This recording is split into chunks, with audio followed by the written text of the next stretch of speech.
you guys doing? Welcome to episode 476. Hopefully you guys are looking forward to that weekend, man. I know I am. It's been one of them freaking weeks for old Hollywood, let me tell you. Today we're going to be talking about how a judge, yes, quote, air quote, judge, has just ruled that a chapter of the Hells Angels, or did he say the whole entire organization? I don't know, is not a criminal gang. That those that saying it is just hearsay. Yes, this came out of a judge's mouth. Holy cow, they must be pissed off and want to appeal. We're also going to be talking about how gang lists can change lives and not for the better, man. Not for the better. Half of the people don't even know they're on that damn thing. But first, from the Motorcycle Writers Foundation Hall of Fame, nominees wanted for the 2021 Motorcycle Writers Hall of Fame. The Hall of Fame was introduced at the Meeting of the Minds in Denver, Colorado. The institution was created to recognize individuals that have walked through the MRF to positively impact motorcycling. The Motorcycle Writers Foundation is proud to announce that the nomination process for the next class of inductees into the MRFHOF is now open. Nomination applications are due to the Hall of Fame committee by March 1st, 2021. Please send completed forms to communications@mrf.org. Yes, get those nominations in if you're into that kind of stuff. Let's see here. Some of the inductees included Keith Bandit Ball, Karen Bolin, Mark Buckner. Hopefully it's no relation to Bill Buckner. Wayne Curtin and Michael Balls Faribaugh. So get them in there, man. Get them in there. MRF does, I talk about them all the time, but they do all kinds of great stuff for motorcycle rights all over the nation. They're mostly on the federal level type of deal, where you got independent state stuff like ABATE and all that good stuff. This weekend on Let's Bring It to the Table, we have a representative of the Duquesne ABATE of Illinois. We're going to be going over a bunch of stuff, man, bunch of stuff. And then next week on Bring It to the Table, we got a young buck that we're going to be talking to, getting his viewpoints on the scene. Oh, man, this kid's got it together with his finances, the whole damn 9 yards, man. It's something that we wish we were probably, when we were younger, had our crap together like a kid like this. So it's going to be the next couple, Let's Bring It to the Table is going to be some real good ones, man. A lot of good information for everybody out there. So let's get into, and yes, before I do that, I will be getting into where the Proud Boys were designated as a terrorist organization in Canada, as well as the leader, Enrique. He was a freaking informant. Yes, he was. Yes, he was. Sad state of affairs, let me tell you. Anyway, I want you to remember this. The gang member label that federal authorities have been gleaning from gang databases is not based on the determination of a court and is applied without due process. A local officer's observation about attire, tattoos, affiliation, or in my case, now this comes from a New York Times piece that I'm going to be going over, vandalism can set a life-altering legal process in motion. Yes, I believe this is something that we need to drill home about, is this gang database list, because actually it depends. On the federal level, it's where all these local and state officials throw information into this one database, and then of course your states have individual local ones. Most popular that we've been talking about is the Texas gang base.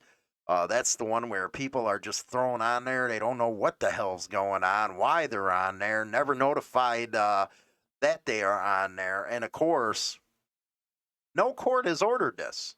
And like that quote just said, This stuff happens because of an individual officer's observations. It's not court ordered.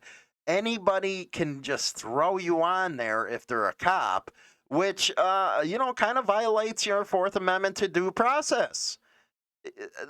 I've always argued that the Fourth Amendment is, in a way, a lot more important than the second or the first, because you do deserve due process if you're being charged with something. If it basically comes down to your rights, man.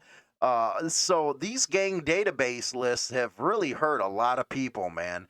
People have lost jobs, people have lost family over it, and the most frequent one being 2015 during Waco Twin Peaks. Boy, they were all put on a gang list on that one, being arrested too, 177. That was freaking ridiculous. But anyway, that has led to lives being destroyed, and it only takes one schmuck of a cop that don't like you to throw you on that list. And next thing you know, you go for this or you go for that, and it's like, man, why can't I get this job? Oh, you're on this list. You're a gangbanger. What? What are you talking about? When did this happen? So yeah, very sad state of affairs, man. But let's go over this real quick, and I really think you're going to enjoy this article here. Actually, it came out of the New York Times. You believe it? I don't. I can't believe it. Anyway, it says, are you in a gang database? The bar for being labeled a gang member is low, and the consequences are serious. This by Stefano Block, and it was actually, penned today, February 3rd of 2020. He is an assistant professor at the University of Arizona. Interesting. A lot of people are starting to wake up to this gang database stuff. I found out I was in a gang database, a shared criminal intelligence system used by police and agencies to store information on identified gang members. In 1996, after a dozen members of the Los Angeles Police Department crashed through my front door, the officers were from an anti-gang and graffiti task force. Yes, they actually got a graffiti task force. Like, they don't got anything better to do in Los Angeles than have to have that, right? Come on, get some damn freaking pressure washers, get it off. It's insane insane what these law enforcement put as their priorities, isn't it? And the arrest warrant identified me as a leader of not one, but two graffiti gangs. Yes, that graffiti, man, such a public threat. When I found out that the officers had torn through my family's apartment looking for spray paint and markers as per the search warrant, it reminded me of the actual gang members who had done the same just a few years earlier. Hindsight, man, hindsight. As a local graffiti writer, I had spent my adolescence running from gangs that resented how taggers, air quotes, like me wrote in the neighborhoods they claimed as their own. Now I was labeled a gang member. Yes, you were labeled a gang member for spray painting. Sad state of affairs.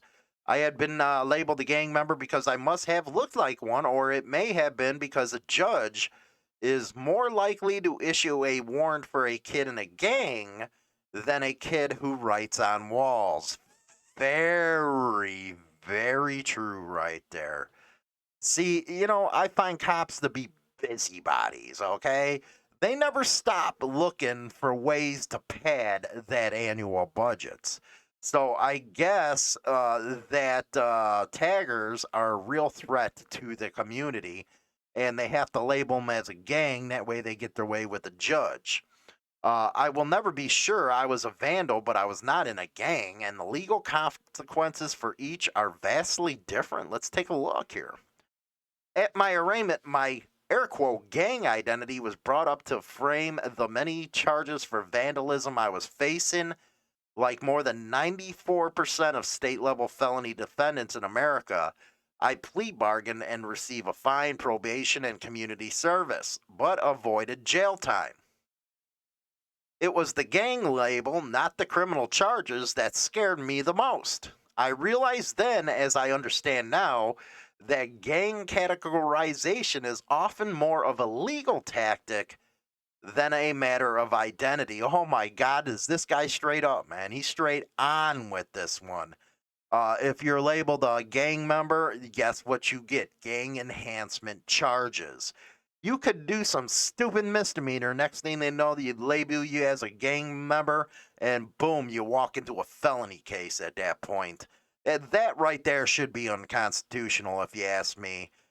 Problem is, the courts, nobody's really fighting this type of stuff, man. Not that I don't, not that I know of. I don't know if the ACLU is or any rights organizations. I have no idea. But one good thing about this, and one thing I've been, kind of upset about is, I talked about it before, is the criminal justice reform going around in this country. And nobody from the biker scene is getting into it. They call it, air quotes again, too controversial. Yes, it's too controversial of a law to get involved. Are you crazy? Really, are you crazy? This is the perfect time to get involved in something like this. Perfect time. Everybody else is doing it, so why not us? Why not us? I don't get it. There's a lot of club members and a lot of supporters and independents being attributed to being a gang. Come on, man. Recent accusations of Los Angeles Police Department officers falsely identifying people as gang members are nothing new, and the problem is certainly not just a local issue. The Los Angeles Times reported last month that 20 officers from the Metropolitan Division assigned to crime suppression duties were suspected of having willfully falsified information on field interview cards during traffic stops. No, they wouldn't do something like that. Come on. No. Give me a break. Information on such charges or cards is relied upon later to determine who should be entered into a gang database. Self-identifying as a gang member, in addition to tattoos and officers' descriptions of gang-related clothing, are used to make a gang distinction.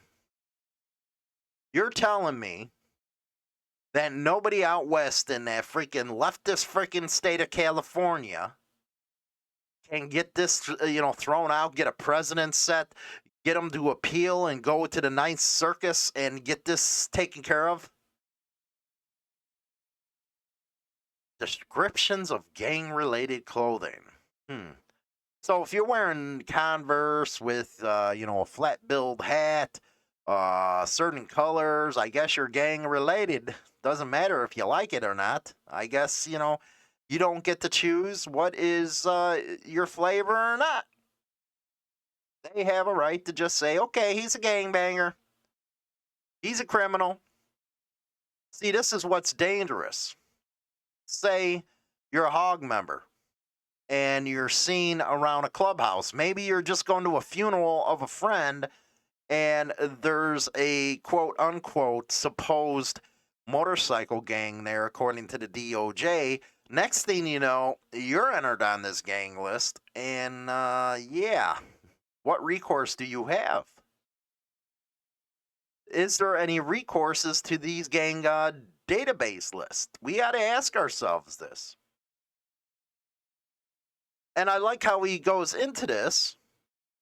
Gang member categorization, sometimes based on superficial, if not completely fabricated indicators, is part of a long-standing campaign of deportation of young people supported at the federal level.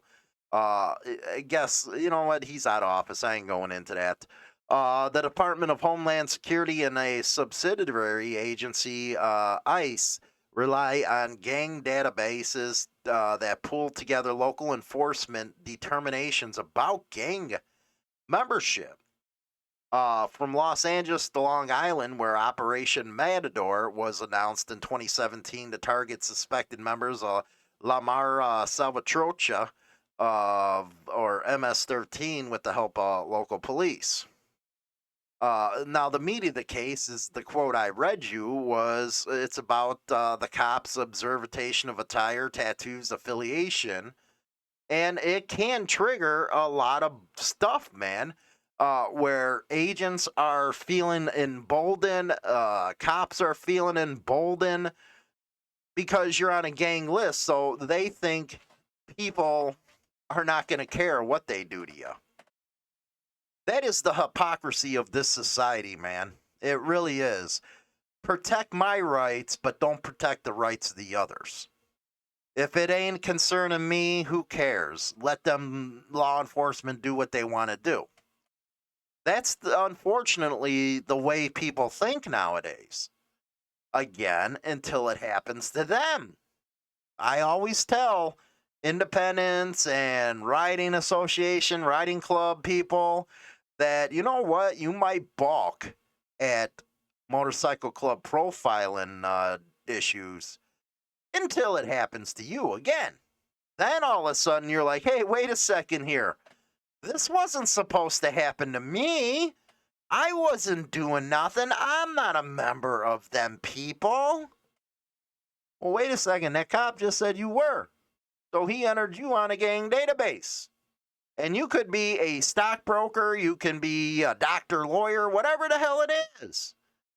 Now you're on that list and you probably don't know about it, and it's going to follow your ass everywhere. Sad state of affairs, really is. So that's important that, you know what? You might not believe, or you might be on the side of law enforcement, personally sucking on that pucker. But anyway, everybody has the right to do what they want or who to support and stuff, Don't be me, whatever. Anyway, you got a right to support who you want. But remember, it's them same people that'll leave you in the dust the first chance they get. Just like this Back to Blue rally crap I always talk about. Boy, did they love you bikers standing up for them. Well, until it wasn't time, okay? Until they didn't need you anymore. Then they decided, hey, it's all right to bang on their heads or go after them and talk crap or whatever, you may have. Yep, it was time, baby. How did that work out for you, man? How did it really do? But anyway, what do you guys think in the comment section about this deal? You guys have to have some type of opinions on it, man. Do you think there should be a class action lawsuit on part of the people put on this gang list without any due process in court? I think there should, man. Hopefully some motorcycle rights organizations start thinking about that, suing to get this issue out in the public eye. Now, another interesting story that has been coming out today is Canada has designated the Proud Boys as terrorists in a unanimous vote as white supremacists, even though I find it really hard. I really do. How they're going to label them white supremacists when there's all kinds of nationalities and colors in this thing. But I guess pinknews.co.uk, Nick Duffy, how can you work for, okay, I'm not going to go that far. Canada's House of Commons voted on Monday, 25th of January, to approve a motion from New Democratic Party leader Jagmeet Singh condemning the group, which is facing investigations in the U.S. over its role in storming of the building. They never give it up, do they? They really don't. Singh's motion calls upon the government, quote, to use all available tools to address the proliferation of white supremacists and hate groups, starting with immediately designating the Proud Boys as a terrorist entity. The motion gained cross-party support from all Canadians' political parties, gaining approval without a single objection. What is that thing in Star Wars, man? What is it, the third one, whatever the hell it is? Democracy dies with a bang or something. Yep, there you go. Government Minister Bill Blair told CTV earlier this month that Canada would be expanding its list of terrorist organizations to include more extreme right. It's always the right, it's never the left, man. Can you not see, people, how you are being driven like sheep when it comes to propaganda? Just saying, man. Uh, there's the dude who introduced. Okay, I'm not gonna go there. I'm just gonna go to, Mr. Rat. Proud Boy leader Enrique Terrio was an FBI informant. My question is, if you're a part of the Proud Boys, how do you feel about that? This guy right here, your so-called leader, if you guys were planning stuff, was feeding the FBI everything that you were talking about. That's like in the last episode, man. I was talking about militias and stuff. It's like you can't trust any of that stuff, man, because they're all freaking infiltrated. And now you're being designated as this and that. You don't want that stuff around your MC, man. You guys got enough problems as it is. But anyway, I guess he was an informant. He's a past informer for federal and local, repeatedly working undercover for investigators after he was arrested in 2012, according to a federal former prosecutor and transcript of a 2014 federal court proceeding. There's a picture of him. In the Miami hearing, a federal prosecutor, an FBI agent, and Terrio's own lawyer described his undercover work and said he had helped authorities prosecute more than a dozen people in various cases involving drugs, gambling, and human smuggling, it looks like. He denied working undercover or cooperating in a case against others. He said, and here it is where it tells you he was, "I don't know any of this," he said when asked about the transcript. "I don't recall." Yes, "I don't recall any of this" is basically saying, yeah, I was a rat. You're a rat there, Enrique. You nasty boy, you. And here you are leading these guys. I don't know how the hell they'd freaking keep you as a leader, man. But hey, I ain't a part of your shit, so I don't care. Law enforcement officials and court transcripts contradict his denial. In a statement to Reuters, a former federal prosecutor in the case, Vanessa Tsai Johannes, confirmed that he cooperated with local and federal and law enforcement to aid in the prosecution of those running other separate criminal enterprises, ranging from running marijuana grow houses in Miami to operating pharmaceutical fraud schemes. You are a nasty rat there, buddy. Nasty rat. What the hell, man? You're supposed to be leading a movement for your damn supporters, and next thing you know, you're out there telling on everybody, man. That's your... You know what? He's probably a Fed transplant, okay? He was probably a Fed friggin' informant. Just leave it at that. The Proud Boys are going to have to look at themselves in the mirror and say, hey, wait a second, man. Are we going to be led by somebody who is a supposed informer? We have all those guys that are 3%ers and all those that are anti-government in this organization, and they have somebody that ratted on people. Not a good way of looking at it, man. Not a good way of looking at it. So, here's another thing before we get into this judge's case where I like holy cow. This was actually a bulletin put out there.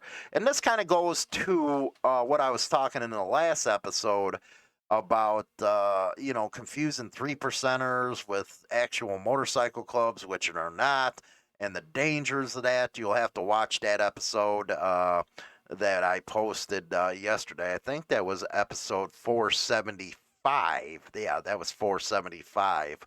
Anyway, Wednesday, January 27th, 2021.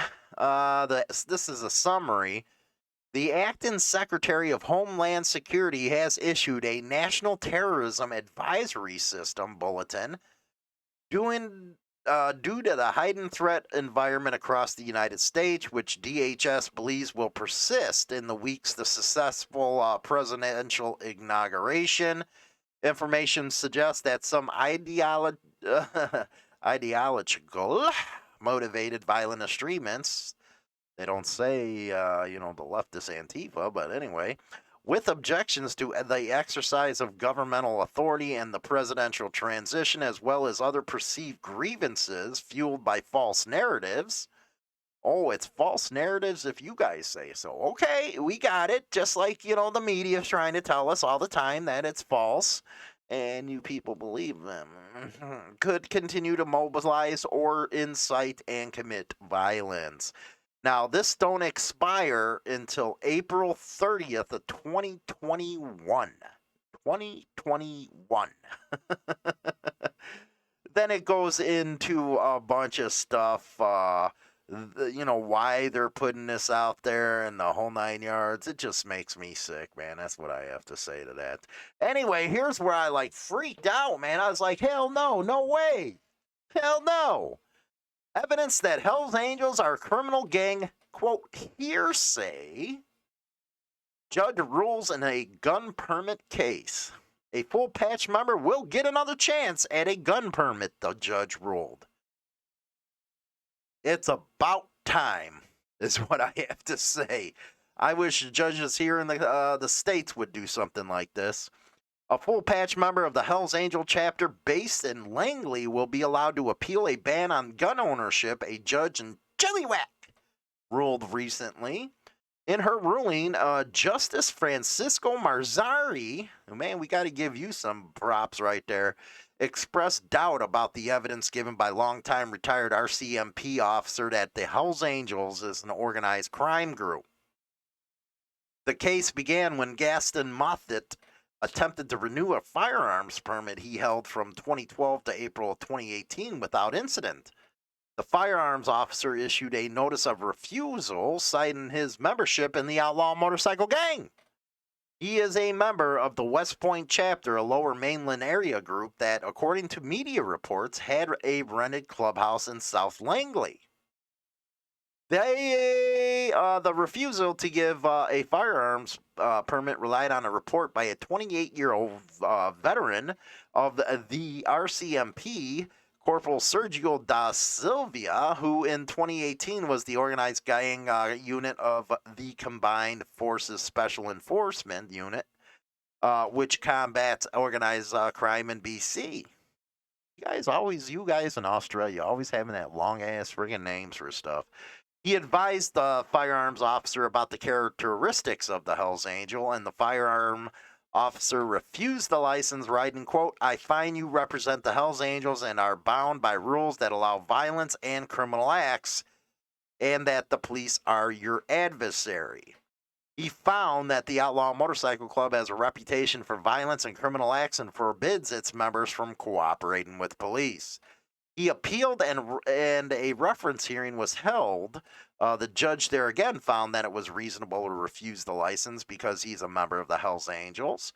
You guys don't have a Second Amendment up there, do you? But of course, that's being eroded here in the States, which is an organization that allows for violence and criminality.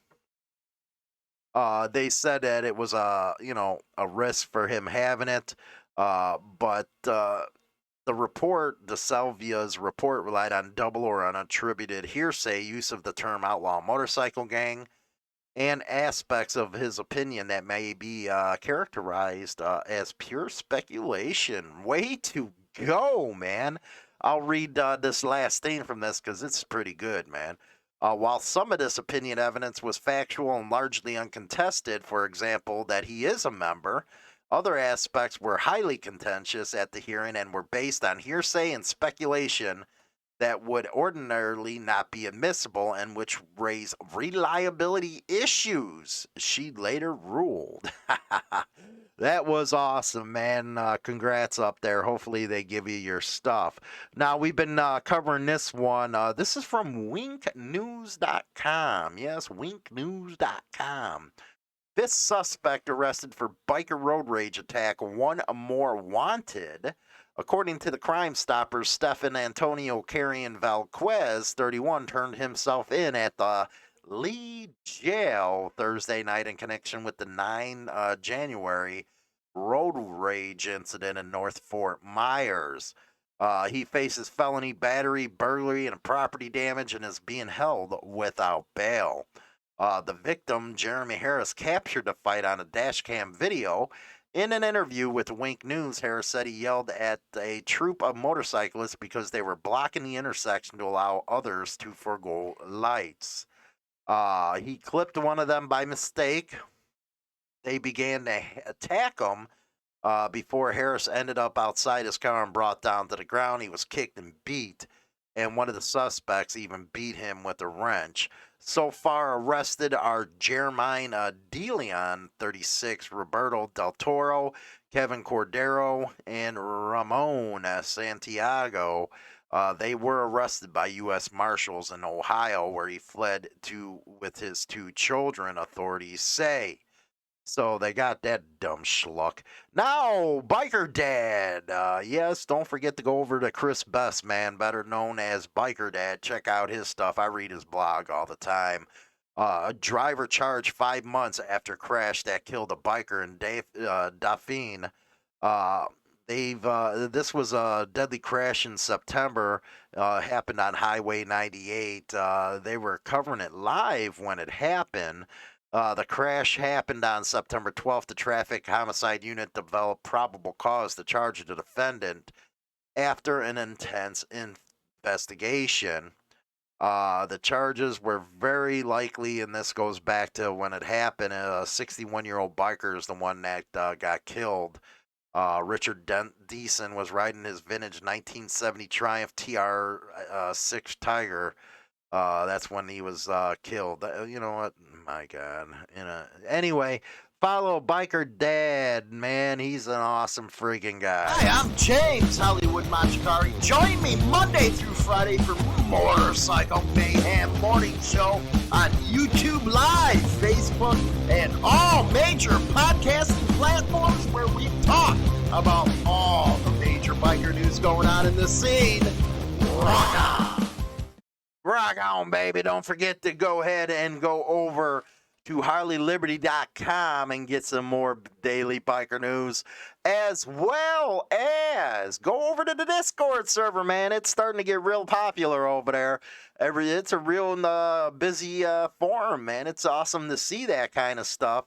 So what do you guys think of that judge's ruling up in Canada? Holy cow, don't you wish more would be ruling down here that way? Just hearsay, man. I was out kicking the nuts for that guy, I bet. But hey, oh well as well. It is hearsay, and it's time for courts to stop relying on these biased law enforcement, you know, the same ones that just throw you on a damn gang database and ruin your whole damn life while they sit back, eat donuts, and laugh at you. Ain't cool stuff, man.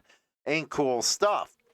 So let me know in the comment section what you guys think and all that good jive. And don't forget to check myself and China Doll out on the Hollywood and China Doll show. It's a bunch of good times, I have to say. It really is. So with that, I'll talk to you guys later. You have a good one.